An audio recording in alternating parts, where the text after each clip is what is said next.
के बाद आपका स्वागत है। बिजनेसमैन प्रेम चावला हमारे साथ मौजूद हैं, लेकिन बहस पर जाने के पहले एक रिपोर्ट पहले हम आपको दिखाते हैं कि हम किस मुद्दे पर बहस को आगे बढ़ाना चाहते हैं।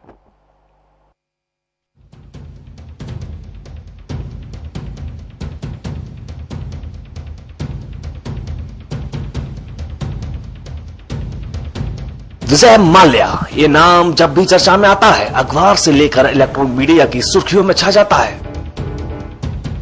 हवा में उड़ने वाली माल्या की किंगफिशर एयरलाइंस जमीन पर खड़ी है और उसके कर्मचारी वेतन न मिलने की वजह से आत्महत्या कर रहे हैं, जिसके बाद माल्या साहब कहते हैं उनके पास पैसा नहीं है, इसलिए वो अपने कर्मचारियों को वेतन नहीं दे सकते। लेकिन क्रिकेट के मैदान पर माल्या जमकर पैसा उड़ाते हैं, तो कभी कमसीन हसीनाओं की तस्वीर अपने कैलेंडर पर उतारने के लिए पैसा पानी की तरह बहा देते हैं।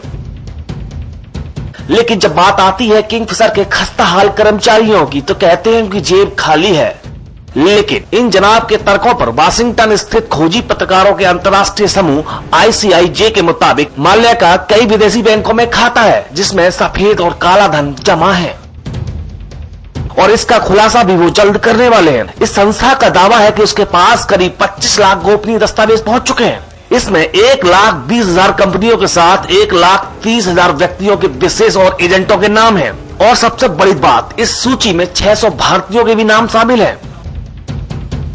और इन 600 भारतीयों में से एक नाम आ रहा है विजय माल्या का। ICIJ के मुताबिक औद्योगिक घराने, उद्योगपतियों सहित राजनीति से भी जुड़े लोगों ने टैक्स से बचने के लिए British virgin islands, cook islands, Singapore जैसी जगहों पर निवेश कर रखा है। और इन जगहों पर निवेश करने के लिए UBS, क्लेरिडन, यूटेल और ड्यूक जैसे बैंक अपने ग्राहकों को काला धन छुपाने में पूरी मदद करते हैं।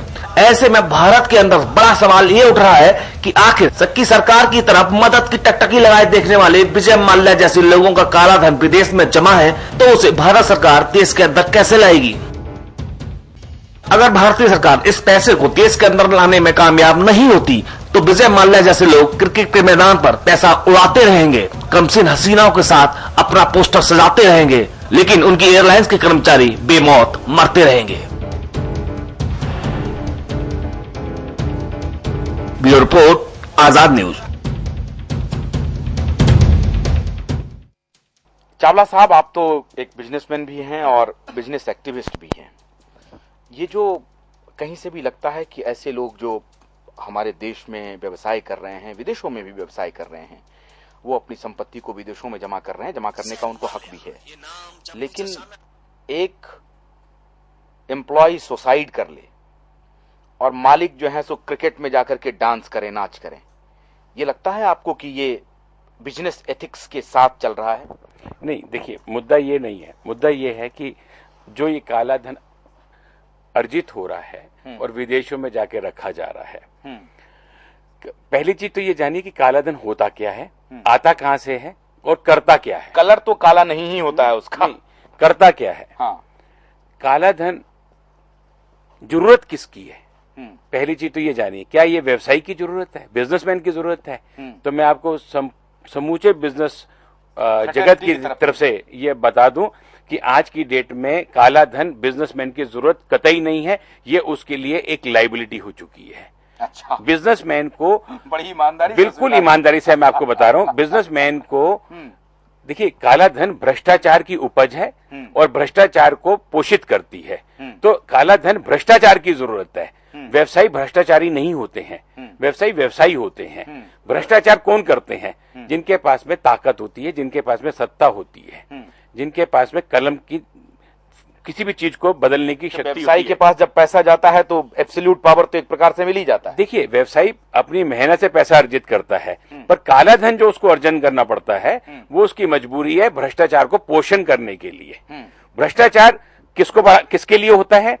सत्ता में जो बैठे हुए लालची लोग हैं या ब्यूरोक्रेसी में बैठे हुए जो लालची लोग हैं, उनके लिए काला धन, वही लोग काला धन को एनकरेज करते हैं। क्योंकि व्यवसायी, देखिए, व्यवसायी का तो काला धन से कोई उपयोग ही नहीं हो सकता आज की डेट में। आज सिस्टम इतना बढ़िया हो चुका है कंट्री का कि आपको हर चीज बुक्स में रिफ्लेक्ट। इतने लोग ले जाकर के पैसा बाहर में रख रहे हैं, सिस्टम यही है। नहीं, देखिए, ये उन्हीं के लिए रखा जा रहा है। एक सेकंड। इन्होंने व्यवसायी शब्द कहकर पूरे बहस को बहुत कंफ्यूज कर दिया। ये भ्रष्टाचार इसीलिए शुरू होता है कि ये व्यवसायी जानता है कि यहां पैसे देने पे काम होता, और पैसा वो अर्जित करता है देने के लिए, चूंकि रेस में आगे निकल पाए। भ्रष्टाचार का पोषण और बढ़ावा इस देश में हो रहा है या दुनिया में कहीं भी हो रहा है तो एम्बिशियस व्यवसायियों के बल पे हो रहा है, क्योंकि वो एक दूसरे को काटने के लिए, प्रतिस्पर्धा को खत्म करने के लिए वो सब कुछ खरीदना चाहते हैं। का जुमले का वो प्रयोग करते हैं। कमल जी कहने दें हमारे आपके पास। आशुतोष जी, जो चावला जी ने बात कही, मुझे लगता है उन्होंने पूरी बहस को एक नया आयाम दिया है और इस पूरी चर्चा और विचार को एक नया आयाम दिया है। अब तक हम सोचते हैं कि जो हमारी डिस्कशन का भी बेसिस है वो ये है कि व्यवसायी जो है खाली वही भ्रष्ट है। नहीं, ऐसा नहीं है, ऐसा नहीं है। हम ये कह रहे हैं कि नहीं, ऐसा हमारे बहस का ये मुद्दा नहीं है। हमारे बहस का मुद्दा है कि ऐसे लोग भी हैं जो देखिए कि किस तरह से व्यवसाय जगत को बदनाम कर रहे हैं। नहीं, ऐसे लोग भी हैं, लेकिन आयाम एक नया है, मुझे लगता है उसको भी समझने की जरूरत है। जी, भ्रष्टाचार 3 स्तर पर हो रहा है। व्यवसाय भी कर रहे हैं, जिनमें हम माल्या जी की बात कर रहे थे कि ये कैसे हो रहा है, फिर आप क्रोनिक कैपिटलिज्म की तरफ आएंगे। हाँ, और दूसरे ब्यूरोक्रेट्स भी कर रहे हैं जो इन्होंने बात की, फिर पॉलिटिशियन कर रहे हैं, और पॉलिटिशियन भी कर रहे हैं। हाँ। तो जब हम भ्रष्टाचार की चर्चा करें तो इन तीनों के सर्वांगीण पहलू से चर्चा करें, खाली व्यवसाय की दृष्टि से चर्चा ना करें। जो चावला जी ने कहा, मुझे लगता है उसमें यह बात बहुत अहम है। उसमें नेताओं के भी नाम है उसमें। जी जी जी, बोलिए। आशुतोष जी, ये बिल्कुल ठीक है। मैं चावला जी से अग्री करता हूँ, कमल जी से भी अग्री करता हूँ। और इस बात को बल कौन चीज देता है? ये जो रहस्य उद्घाटन आपने आज दिखलाया अपने स्क्रीन पे, ये खोजी पत्रकारों ने किया है। भ्रष्टाचार के, जी, भ्रष्टाचार के पोषक, भ्रष्टाचार का उपभोग करने वाले, उन्होंने नहीं ये खुलासा किया है, खुलासा पत्रकारों ने किया है। क्योंकि ये इन लोगों में कम से कम इतनी तो शर्म होनी ही चाहिए कि अब जब पत्रकारों ने अपना काम किया तो भाई अब इस काम को आगे बढ़ाइए, धरपकड़ करिए, देश का पैसा वापस लाइए। पत्रकारों के पहले आपके सीबीआई के डायरेक्टर वो इंटरपोल के बैठक में गए थे तो उन्होंने सबसे बड़ा फिगर दिया था कि कितने ब्लैक मनी स्विस अकाउंट में है। चिदम्बरम साहब सदन में खड़े हुए थे तो उन्होंने भी बताया कि इतना है, जो कि 30% जीडीपी का है। अब लाने की मुहिम और जंग जो है ना, वहां पे वो जो 3 टियर की बात कर रहे थे, वो तीनों टियर आपस में मिला हुआ है। और इसमें सबसे बड़ी बात एक और है कि देखिए, जब ऐसा मुद्दा आता है, कॉलर ले लीजिए आप। जी जनाब, बोलिए, कहां से बोल रहे हैं? हेलो, हाँ बोलिए, कहां से बोल रहे हैं? सर मैं बेंगलोर से बोल रहा हूँ। हाँ बोलिए। बेंगलोर से राजन से बोल रहा हूँ। हाँ बोलिए राजन जी। सर, ये जो भ्रष्टाचारियों की बात हो रही है इतनी बड़ी बड़ी जी, ये व्यवसायी और सभी वर्ग, हमारा मानना है कि पहले तो आम नागरिक ही भ्रष्ट है। जो हम आप ही भ्रष्ट हैं। हम आप भी भ्रष्ट हैं। बहुत मौलिक बात। एक मिनट, देखिए जी, आप हमारे साथ हैं बने हुए लाइन पे। चाहे वो एमएलए इलेक्शन हो, पहले तो हम लोग पैसा लेते हैं।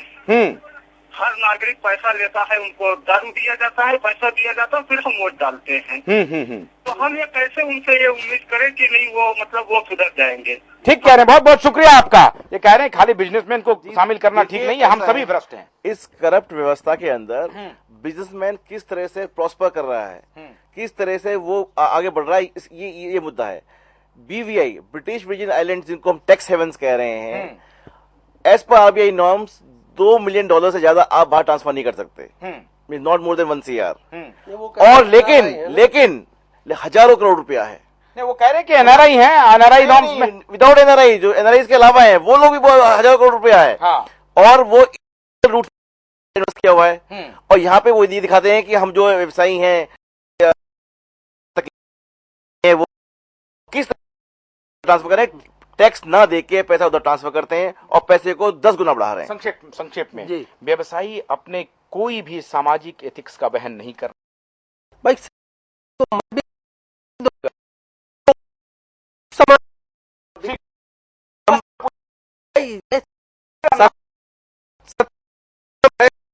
जागर करना और इस देश को इससे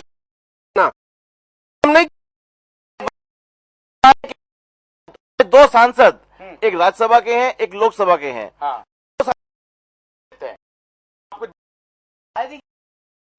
मैं उसी को आगे बढ़ा रहा हूं कि इसमें तो बहुत सारी चीजें सामने आ चुकी, लेकिन फिर भी सरकार काम करने को तैयार नहीं है। तैयार है। देखिए, कसाना जी कह रहे थे कि ऐसे माहौल में, भ्रष्टाचार के माहौल में, व्यवसायी भ्रष्टाचार को बढ़ा रहे हैं। जिनके नाम आए हैं संक्षेप में बोलिए, उनके खिलाफ सरकार त्वरित कार्रवाई करेगी, करनी चाहिए आपको? नहीं, सरकार को निस्संदेह कार्रवाई करनी चाहिए भाई। और ये तो मैं कहता हूं कि हिंदुस्तान का व्यवसायी का हिम्मत है कि जो इतने भ्रष्ट माहौल में भी वो काम कर रहा है और व्यवसाय को बढ़ा रहा है। जैसे कसाना जी ने कहा कि ऐसे माहौल में जो व्यवसायी फल फूल रहे हैं, अरे उनको तो शाबाशी दी जानी चाहिए, अवार्ड दिया जाना चाहिए। जो बाहर पैसा भेजे नहीं, जो ऐसे भ्रष्ट माहौल में भी फल फूल रहे हैं। अरे भ्रष्ट माहौल को आप कर रहे हैं, आप कह रहे हैं फल फूल रहे हैं।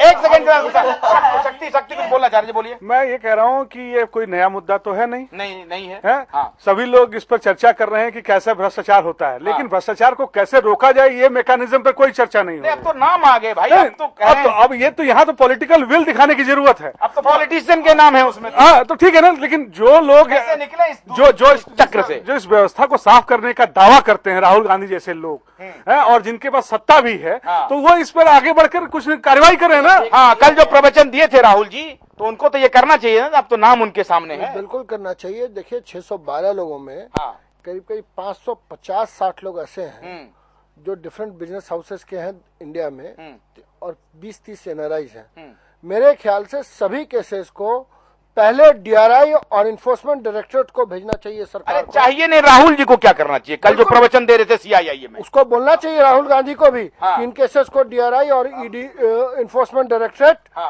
इंक्वायरी करे और बताए और प्रयास करे कि भाई जो लोग इन पर जो कानूनी कार्रवाई होनी चाहिए। वक्त नहीं है। आशुतोष जी, भ्रष्टाचार तो बड़ा मुद्दा, हम ब्लैक मनी की बात कर रहे थे जो स्विस अकाउंट में और जो बाहर हैं।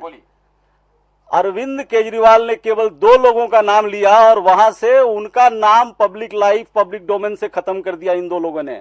एक थे रॉबर्ट वाड्रा, जो राहुल गांधी के बहनोई हैं, और एक है मुकेश अंबानी।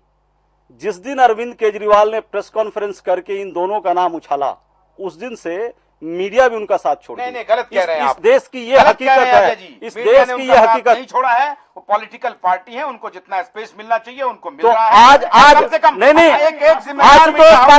आशुतोष पाठक आप ये बताइए कि आज वो उपवास कर रहे हैं। नहीं,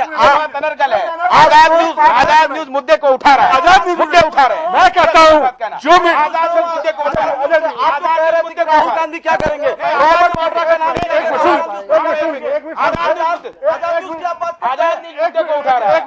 मुद्दे को उठा रहा है। केजरीवाल अपना हड़ताल तोड़ना अनाउंस कर दिया है। आजाद न्यूज पे क्या स्टोरी चल रही है? आज जो आप डिस्कशन चल रहे हैं ब्लैक की, आज मेरी बात लगातार चल रही है। मेरी बात लगातार चल रही है। मेरी बात सुन, चल रही है। हम वहाँ गए, हम खबर भी दिखा रहे हैं। मीडिया उसकी पार्ट है। पूरी मीडिया आपको कोई अलग मीडिया नहीं है, बिल्कुल नहीं है। पूरी नहीं। आशुतोष जी उठा रहा है। आशुतोष जी, आपको मानना पड़ेगा, आपको मानना पड़ेगा। मानिए कि आजाद न्यूज उठा रहा है। मेरी बात आजाद न्यूज उठा रहा है। अरे मेरी बात सुनिए। नहीं, मैं मान सकता।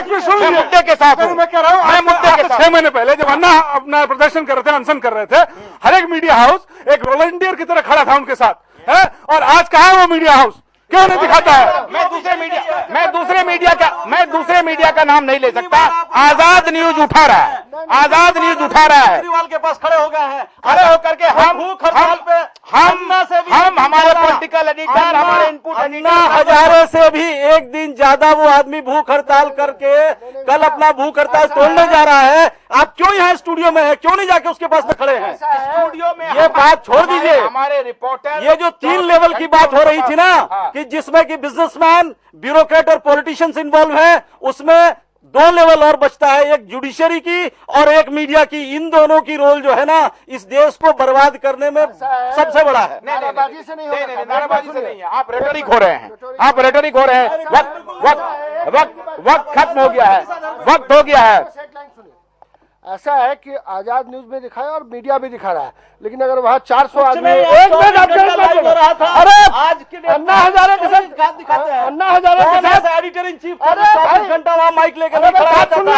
आज आप एक पैकेज दिखा करके बात खत्म करते हैं। अन्ना हजारे के साथ 1 लाख आदमी थे तो बताएगा 1 लाख आदमी, इनके साथ 400 आदमी है तो 400 अरे अन्ना हजारे के पास में 12 दिन का भूख हड़ताल किया अन्ना हजारे ने, ये आदमी 14 दिन का भूख हड़ताल किया। देश के पब्लिक डोमेन में भूख हड़ताल करके आदमी जान देने जा रहा है। आप पब्लिक और भीड़ की बात कर रहे हैं। पॉलिटिकल आदमी का क्लेम है कि 10 लाख। बहुत बहुत शुक्रिया अजय जी, हम आपकी बात से इत्तेफाक रखते हैं, लेकिन मैं आपको बताऊं कि आजाद न्यूज ने कभी भेदभाव नहीं किया। आजाद न्यूज अपने मुद्दे से के साथ खड़ा है और अरविंद के जितने कवरेज होने चाहिए उसको लगातार दिखा रहे हैं। और मैं फिर आपको कह रहा हूं कि कल दिन भर देखिए, अरविंद कल उपवास तोड़ेंगे, ये मुद्दा है और आजाद न्यूज उसको उठा रहा है। लेकिन इससे ये मुद्दा छिप नहीं जाता है। जो पैसे बाहर में रखे हुए हैं, अब सरकार को एक्शन करना चाहिए। वक्त हालांकि बेहद कम है। आप सबका बहुत बहुत शुक्रिया। मुद्दा बहुत गर्म हो गया। आपने जो टेलीविजन के साथ अपना समय बिताया और हमें कॉल किया, उनको भी बहुत बहुत हमारे तरफ से शुक्रिया। आशुतोष पाठक को अनुमति दीजिए। नमस्कार।